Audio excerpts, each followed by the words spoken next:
เจ็ดเขาจะคอยเป็นคนที่เข้าไปเพื่อฉุดเพื่อนออกมาให้พ้นจากอันตรายสดุดีวีรกรรมอันหาญกล้าด้วยชีวาพร้อมพิทักษ์รักษาไว้ด้วยหวงแหนแผ่นดินถิ่นของไทยชีพมาลายพร้อมยืนสู้กู้แผ่นดิน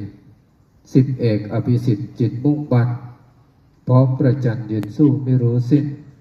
ชีพจะวายกลายจะดับทับแผ่นดินถึงดับดิ้นสิ้นใจตายก็ยอมแม่ละอพ่อสมศักดิ์ประจักษ์มั่นเลี้ยงปลูกพันธุ์ทุกค่ำเช้าเฝ้าถนอมที่13บ้านปลูกรักพักอดออมเหนื่อยก็พร้อมเติมความรักสลักใจสูตรสำเร็จแห่งชีวิตนิมิตมั่นเรียนตามฝันการศึกษาพาสุขใส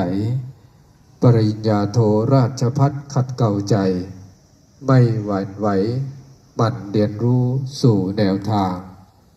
สอบบรรจุเป็นทหารผ่านชีวิตถูกลิขิตเสนารักษ์ประจักษ์หวังรอ16,003ตามเส้นทางตำแหน่งตั้งนาย10พยาบาลเบิกบานใจ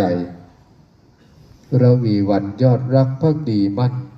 มีไหวหวันของคู่ชูจุดหมายมีทายาทบุตรธิดาพาสุขใจ2 คนใช้ปัณธรปัณณิวิทย์นิมิตงามด้วยชีวิตเลือดเนื้อเพื่อชาตินี้พร้อมยอมผีสละสิ้นนี้เกรงขามขอพี่น้องนอนสุขอยู่ทุกอย่างทั่วเขตขามจะขอป้องพี่น้อง